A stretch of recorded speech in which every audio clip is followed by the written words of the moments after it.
안녕하세요. 법학 박사 겸 법무사 전문위원 김철중입니다. 오늘 서울 고등법원 앞에 와 있는데요. 오늘은 이제 전반적인 소송이나 그리고 강제집행에 대해서 가르쳐 드리겠습니다. 이제 우리가 예를 들어서 누구한테 돈을 1억을 빌려주는데 못 받았어요. 자, 그러면 소송을 통해 가지고 내가 만약에 판결문을 받았다고 쳐요. 승소 판결을 받았어. 그런데 받았다고 돈 바로 주는 경우는 거의 없어요. 소송까지 갈 정도면 돈 판결 받았다고 주는 경우는 거의 잘 없어요. 이러면 이제 강제집행을 병행을 해야 돼요. 강제집행 이런 게 보면 수백 가지가 넘어요. 이렇게 할 수 있는 게 채권의 종류나 채무자의 성향, 재산 상태 이런 거에 따라서 다 다르게 해야 돼요. 저는 이제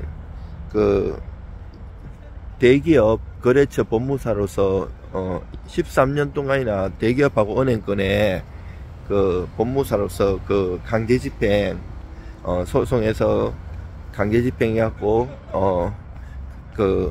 돈 받아주는 일을 한 13년 정도 했었어요. 지금은 다른 이제 안 하는데, 원래 대기업이나 은행거래처 같은 경우는 1년에 한 번씩 재계약을 해요. 법무사들 되게 많아요. 보통 보면 50명 법무사 50명씩 한 100명 이렇게 들어와 있어요. 근데 실적이 좋고 일 처리를 잘해야지 계속 재계약을 해요. 그렇게 했었는데, 물론 개인들도 많이 했었죠. 근데 보면 결 따라 다 달라요. 이게 하는 게. 물론 인터넷상이라서 다 얘기는 못하지만 그냥 법조치 그냥 단순하게 해갖고는 안 되고요. 법조치도 단계마다 채무자가 답변을 한다든지 아니면 전화를 온다든지 여러가지 반응이 달라요. 이 반응에 따라서 계속 다르게 조치를 해야 돼요. 일률적으로 그냥 요즘은 또 전자신청이 발달돼서 빨리빨리 신속하게 하는데, 그냥 직원 시켜가지고 입력만 그냥 대충 하고 잃어버리면 안 돼요. 그게 정말 심혈을 기울여가지고 모두의 심리전이에요. 돈 받는 게 쉬운 게 아니에요. 그리고 저 같은 경우는 한 번도 성공보수 이런 걸 받아본 적도 없고요. 그냥 법조치 비용만 받고 일 처리를 잘 해드렸습니다. 보통 만약에 강제집행해서 내가 판결 정본을 딱 받으면 거기다가 집행문 발급받고 송달증명, 확정증명 받아가지고 제일 먼저 하는 게 이제 재산 명시하고 채권 압류 주심 이거만 해요. 채권 압류 주심 같은 경우 이제 은행 통장 이런 거, 보험, 정권, 그리고 임차보증금, 배당금, 채권 관련된 거는 다 할 수 있어요. 엄청나게 많아요. 근데 이제 조심할 게 이제 채권 압류 주심하고 채권 압류 전배 명령이 있는데, 이거 전자시청에 바로 옆에 있었고 잘못 클릭하면 큰 신세망쳐요.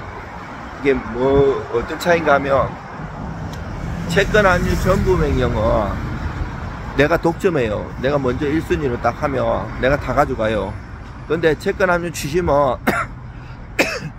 채권자끼리 안 분비돼갖고 평등해요. 이게 뭔 말인가 하면, 내가 채권자인데 채무자가 내가 1억 받을 게 있는데 확실히 기업은행에 내가 1억 있는 거 알아요. 자, 그러면 확실하다면 채권 압류 전부가 나요. 내가 전부를 하면 내가 먼저 채권 압류 전부를 하면 1순위로 1억 내가 다 먹어요.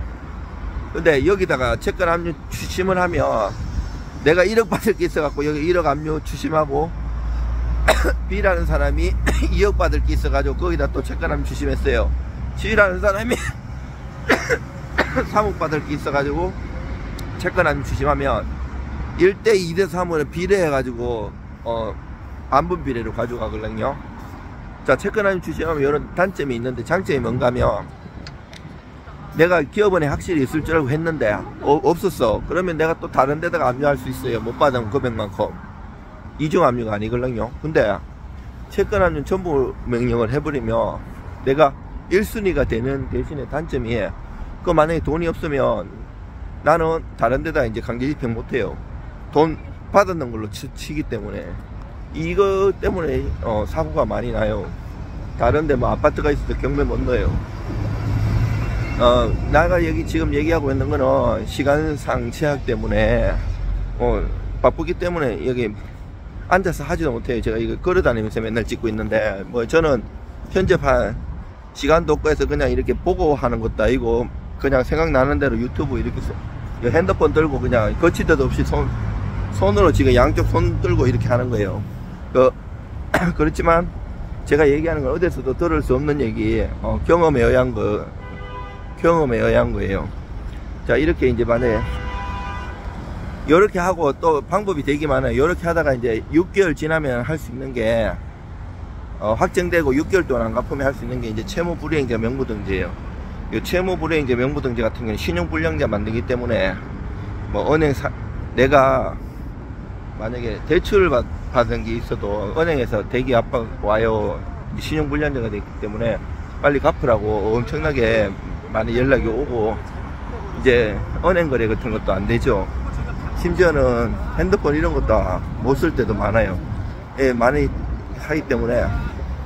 또 이렇게 오면 그 채무자한테는 또 채무 불이행자 명부등재 신청에 대해서 사유서라든지 신문서, 답변서 내봐 이렇게 와요. 10일 내에. 근데 이거를 보통 포기하고 안 내는 경우도 많은데, 또 거기에 대해서 조치는 제가 채무 불이행자 명부등재 답변서, 신문서 여기 보시면 나와요. 거기 제가 자세히 써놨어요.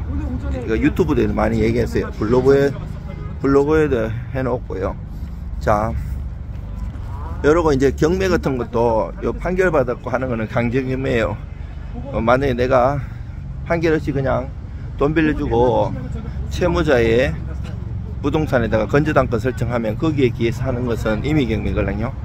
또 요것도 이제 임의경매 경신력 관련해 갖고 2022년 대법원 전원합의체 판결도 있고, 그 다음에 작년 2023년도에 부당이득 관련해 갖고 판례도 있어요.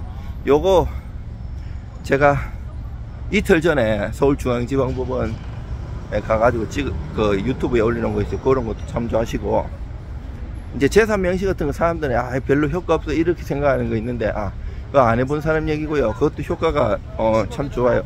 이게 만약에 명시목록 쓰라고 했는데 사실 그거 거짓말로 써도 되는데, 대부분은 그거하고 다르게 또 엄밀하게 또 신용조사 하는 경우도 많기 때문에 이미 재산이 뭐 있는 게 어느 정도 파악도 되거든요. 그래서 채권 압류도 은행 정확하게 집어가지고 하는 거고. 근데 그게 이제 나중에 재산 조회, 따로 재산 명시를 통해 재산 조회를 할 수 있는데, 여기서 재산 거짓말로 얘기하고 이러면 3년 이하의 징역이나 500만원 이하의 벌금에 처해요. 그리고 요거 선서 안 하고 도망 다니고 이러면 그 20일 이내에 경찰서 유치장에 감치해야 하거든요. 그 감치 결정문이나 명시 목록 아니면 각하될 수도 있어요. 그 송달 안 돼가지고 이제 각하되는 게 우리 일반 소송에서의 졌다 이런 의미가 아니에요. 그 자체도 그 결정문, 각하 결정문 가지고 재산 조회를 할 수 있는 강력한 무기가 돼요. 이게 또 10년 동안 이렇게 하면 또 이게 법조치 비용 했는 것도 받을 수 있고요. 이 10년 동안 안 되면 또 시효 연장 소송이라는 걸 해가지고 계속 기다리시면 돼요. 또 여러 가지 뭐 오래 대기업에서 제가 막 소멸시 연장 소송 2번이나 해가지고 20년 가까이 되는 것도 받아들인 적도 있어요. 우리는 뭐 이렇게 법 조치해가지고 잘 법 테두리 내에서 하기 때문에, 또 잘못하면 막 이렇게 오히려 채권자가 형사문제 할 수도 이제 불법 추심이나 이런 거 하면 조심하셔야 돼요. 그리고 성공보수도 딴 데 엄청 많이 받는 데들 많아요.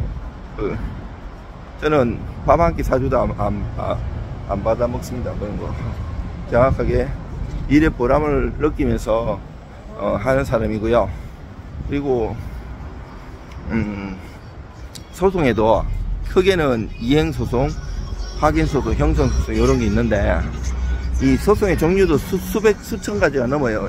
이게 결마다 제목마다 다 달라요. 물론 이게 막 그렇게 제목 잘못 해갖고 소명신 그게 크게 작용하지는 않는데 빨리 바꿔주면 돼요. 거기에 따라 청구 취지나 청구원이 이런 게 다 달라져요. 내용이 그 법률 요건 분류술에 따라 가지고 법률 요건이나 어떻게 공격하고 방어하는 포인트가 달라지기 때문에 내가 소송을 제기하는 소장 원고 측이라면 거기에 따라서 어떻게 공격하는 포인트를 탁탁 찍고 판례도 넣고 조문도 넣고 해야 되고요. 방어하는 측면에서는 원고가 이렇게 공격을 해 들어오면 나는 이 다른 판례나 조문을 통해서 얘의 허점을 짚고 넘어가야 되는 거예요. 그게 다 결마다 소송마다 다 달라요. 그게 그 고도의 경험이 오랫동안 흡족되고 공부를 많이 좋아하고 매일 연구하고 이런 사람들이 잘 써요. 제가 그런 사람이거든요.